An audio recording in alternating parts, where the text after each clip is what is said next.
رسول بخش رئیس صاحب، آپ کی نظر میں اب سفارتی جنگ ہے، یہ کون جیتے گا اور کس کی کیسی تیاری اس وقت آپ کو دکھائی دے رہی ہے؟ دیکھیں، بہتر یہ ہے کہ ہم جنگ کا لفظ استعمال نہ ہی کریں کہ یہ اس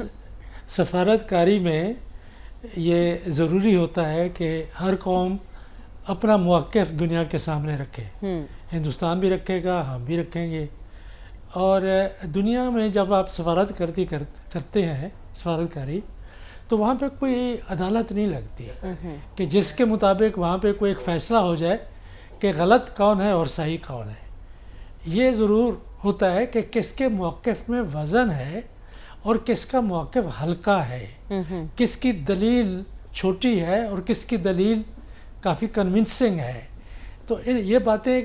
ضروری ہیں کہ خاموشی تو میں سمجھتا ہوں کہ اس وقت جب ہندوستان کے ساتھ تناؤ ہے اور اس نے ہمارا پانی بند کر دیا ہے، حملہ آور وہ ہوا ہے ہمارے اوپر، ہم نے جواب دیا ہے، اور جو بے بنیاد الزامات لگا رہے ہیں ہمارے خلاف، اس کے لیے تو ہمارا یہ ایک قومی فرض بنتا ہے کہ سیاستدان بھی، صحافی بھی، دانشور بھی، سب لوگ جہاں جہاں موقع ملے ہم پاکستان کے موقف کی حمایت کریں اور اس کو دنیا کے سامنے ہمیں رکھنا چاہیے. تو یہ ایک فرض نبھانے کے لیے ضروری ہے کہ جو سیاستدان ہیں اور ان میں وہ لوگ جانے چاہیے. اس کے بارے میں ہم پہلے بات کر چکے ہیں اور میں نے اپنی رائے دی تھی کہ صرف یہ نہیں ہے کہ ڈیلیگیشنز کی تعداد میں اضافہ کیا جائے یا لوگوں کی تعداد ان میں زیادہ ہونی چاہیے. دیکھا یہ جانا چاہیے کہ کون وہ آدمی، وہ شخص ہے جو دنیا کے سامنے پاکستان کا موقف مؤثر طریقے سے اور مدلل طریقے سے پیش کر سکتا ہے. یہ نمبر کی ضرورت نہیں ہوتی. تو اس میں کچھ لوگ ہیں جن کی ہم نے پہلے سے ہم کر چکے ہیں. جانا چاہیے، مقدمہ پاکستان کا لڑنا چاہیے. لیکن جو ایک اہم ملک ہے،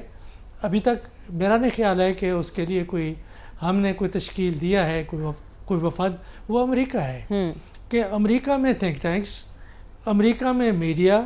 اور امریکہ میں جو بات ہوتی ہے یا اخباروں میں چھپتی ہے، اس کی باز گشت اور اس کی گونج ساری دنیا میں پھیلتی ہے. اس کو ہمیں نظر انداز نہیں کرنا چاہیے اور اس کے بارے میں ایک علیحدہ سے کوئی ایسا ڈیلیگیشن تیار کرنا چاہیے جو امریکہ کے نظام کو سمجھتا ہو کہ وہاں پہ انٹری کرنا کوئی آسان کام نہیں ہے. کہ لابیسٹس ہیں وہ آپ کے لیے راستہ ہموار کرتے ہیں، آپ کے سفارتکار ہوتے ہیں وہ راستہ ہموار کرتے ہیں، اور جو پرسنل تعلقات ہوتے ہیں، کسی زمانے میں ہمارے بھی تھے اور ڈاکٹر صاحب کے بھی تھے، ہم لوگوں کے لیے راستے ہموار کرتے رہے ہیں. لیکن یہ ہے کہ اب آپ کے پاس کیا ہے وہاں پہ کہ چیئرز آپ نے بند کر دیں سارے مغربی ممالک میں. آپ کی نمائندگی جہاں انہوں نے اپنے پیسے سے اور وہاں کے جو لوگ ہیں، جو شہری ہیں، ان کی وجہ سے، ان کی وسائل سے انہوں نے جامعات میں اپنا قدم جما لیا ہے. ہمارا جہاں پہ قدم موجود تھا 1950 سے، ہم نے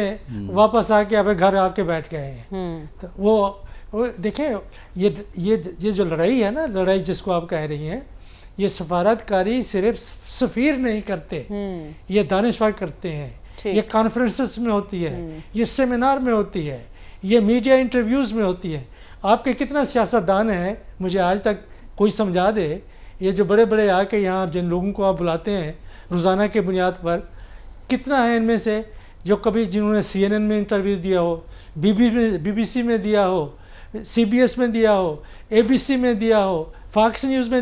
دنیا کے جو نامور ادارے ہیں، کبھی کوئی بولا بھی ہے یہ جو آپ کے سینٹ میں بیٹھے ہوئے ہیں؟ رسول بخش رئیس صاحب، امریکہ کس بنیاد پر ایسی باتیں کر رہا ہے اور کیوں اتنی امید افزا باتیں ہو رہی ہیں امریکہ کی جانب سے؟ اس کی وجہ یہ ہے کہ امریکہ کو پتہ ہے کہ ہندوستان اگر اس قسم کے تنازعات میں اور لڑائیوں میں الجھا رہا تو اس کا جو ایک اسٹریٹجک پرپز ہے ہندوستان کو چین کے مقابلے میں تیار کرنے کے لیے، وہ حاصل نہیں کر سکے گا. اور یہ بات اگر امریکہ کی طرف سے ہو یا کسی اور ملک کی طرف سے کہ ہندوستان اور پاکستان کے درمیان میں مذاکرات ہوں اور مسائل کو حل کر لیا جائے، تو اس کو ویلکم کرنا چاہیے. اور اس میں ضروری نہیں ہے کہ ہر ایک ایسے انیشیٹو میں کوئی خفیہ کوئی ایسی چیز پوشیدہ ہے. اگر کوئی مقصد ہو سکتا ہے تو وہی ہے جس کا میں نے اظہار کر دیا ہے، لیکن ہندوستان کو ایک دن مذاکرات کی ٹیبل پر آنا پڑے گا، اچھا، کیونکہ اس کے بغیر نہ ہندوستان آگے بڑھ سکتا ہے نہ ہم آگے بڑھ سکتے ہیں. یہ ہم دونوں کی مجبوری ہے، اور خصوصی طور پہ جب یہ نیوکلیئر ویپنز ہیں اور جہاں پہ کہ ایسکلیشن کے خطرات موجود ہیں جس طرح کہ حالیہ جنگ میں ثابت ہو گیا ہے، تو اس کے پیش نظر ہم نے دیکھا کہ اس قسم کی مزاحمت روس میں بھی تھی، امریکہ میں بھی تھی، لیکن کیوبن مسل کرائسس کے بعد 1962 میں جب وہ بالکل ایسے لگتا تھا کہ ان کے درمیان میں جنگ ہو سکتی ہے، تو وہ مذاکرات کی میز پر بیٹھے اور اسٹریٹجک آرمز لمیٹیشن ٹاکس پر جا کے پہنچے. ٹھیک ہے. پاکستان اور ہندوستان کے لیے بھی ہم یہی بات کہتے ہیں کہ مذاکرات ہوں، مسائل کا حل تلاش کر لیا جائے. ہو سکتا ہے ہم تو مذاکرات کی بات کر رہے ہیں، بارہا ہم کہتے ہیں کہ ہم مذاکرات چاہتے ہیں، لیکن وہاں ایک مائنڈ سیٹ ایسا ہے جو مذاکرات نہیں چاہتا.